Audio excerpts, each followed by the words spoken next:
ओम श्री गुरुवे नमः। हम ध्यान के विषय में बहुत सारी बातें तो करते हैं, पर हमें ये नहीं पता होता कि ध्यान हमें किस तरह से करना चाहिए, ध्यान क्या है, उसमें क्या क्या बाधाएं आती हैं, उन्हें किस तरह से दूर करना चाहिए। तो इसी विषय में कुछ साधकों ने श्री एम से इस विषय में कुछ प्रश्न किए थे, और अब से हम कुछ वीडियो जो है इन्हीं प्रश्न और उत्तर पर लेकर आएंगे। तो अब प्रस्तुत है आज का प्रश्न। पहला प्रश्न किसी ने किया है कि ध्यान क्या है। तो श्री एम ने कहा, ध्यान एक विस्तृत सिद्धांत है।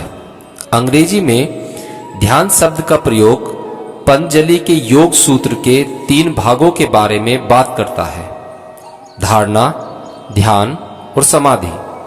धारणा का मतलब है वह क्षमता या अभ्यास जिसके माध्यम से कोई व्यक्ति किसी विचारधारा पर केंद्रित रहता है। जब यह आदत सध जाती है और यह नियमित प्रक्रिया का हिस्सा बन जाती है, तब ध्यान समाधि का रूप ले लेती है।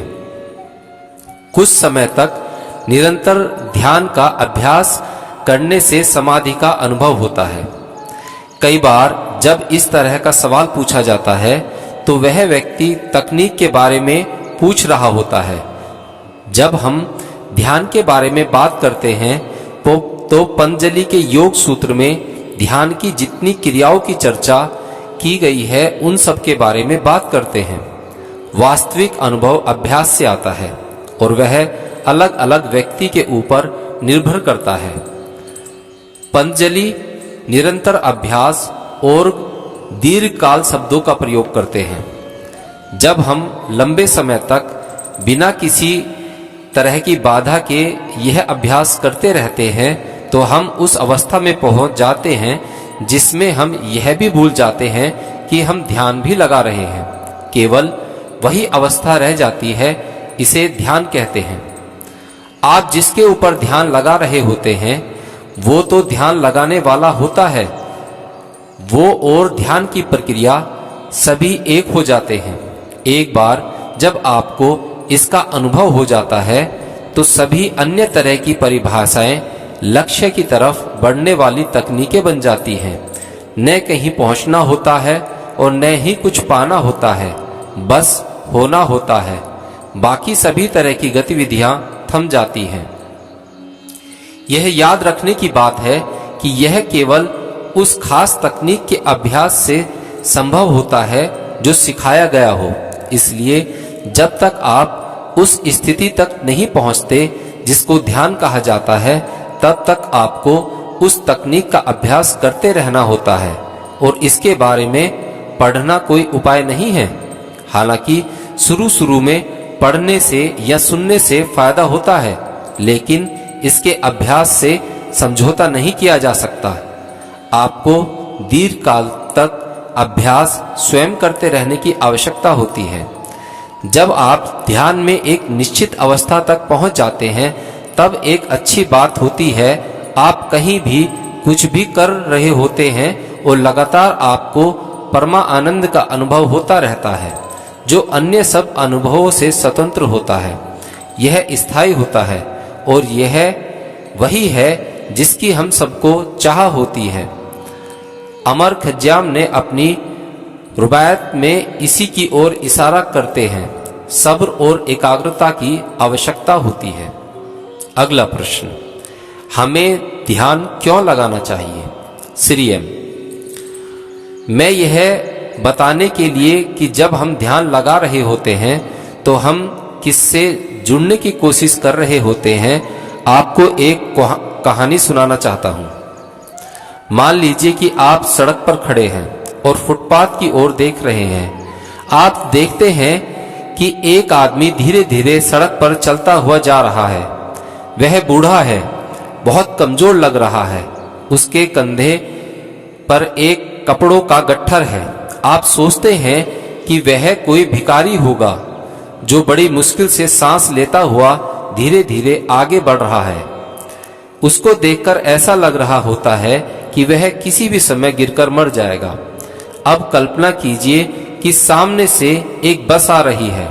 ड्राइवर का ध्यान उस आदमी पर जाता है और वह अचानक ब्रेक लगा देता है।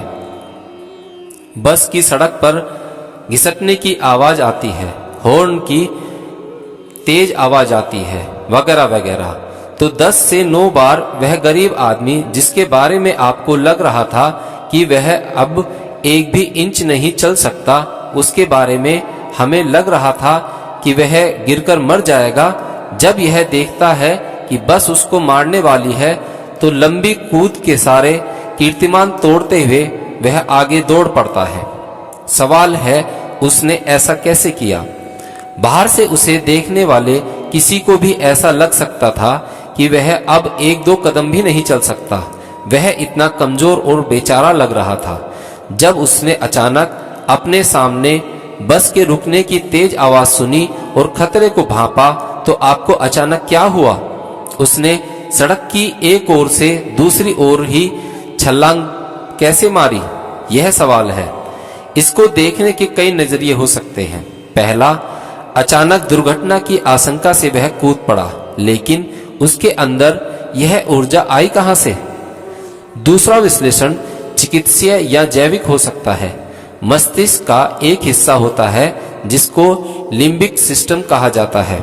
यह अचानक जान का खतरा होने पर आपको चौकन्ना कर देता है। यह हमारे प्राचीन सर्पिल दिमाग का हिस्सा है। इसलिए जब लिम्बिक सिस्टम हरकत में आता है तो आदमी प्रतिक्रिया करता है। यह कहा जा सकता है कि लिम्बिक सिस्टम में एक तरह का स्विच होता है जो अचानक शरीर में ढेर सारी एड्रेनलिन प्रवाहित कर देता है। यही ऊर्जा उस समय उसे कूदने की शक्ति दे देती है। यह इसकी रासायनिक या जैविक व्याख्या है। योग और वेदांत की व्याख्या यह कहती है कि किसी इंसान के उस समय तक के जो अनुभव होते हैं उनके आधार पर वह यह सोच पाता है कि वह बूढ़ा हो चुका है, वह कमजोर हो गया है, वह गिरकर मर जाने वाला है इत्यादि। जिस समय वह खतरा आया उस समय उसके दिमाग में इसी तरह के विचार चल रहे थे। उसी समय लिम्बिक सिस्टम ने अपना काम किया, काम को दिशा दी।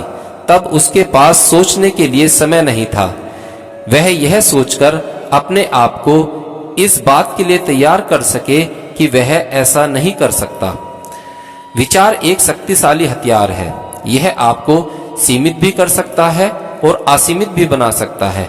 इस प्रसंग में अपने सामान्य जीवन में वह 2 और 2 को जोड़ते हुए सोचता है कि मैं 6 महीने पहले अस्पताल में था, मेरे पैर कमजोर हो चुके हैं और मैं कूद नहीं सकता, और भी इस तरह की तमाम बातें।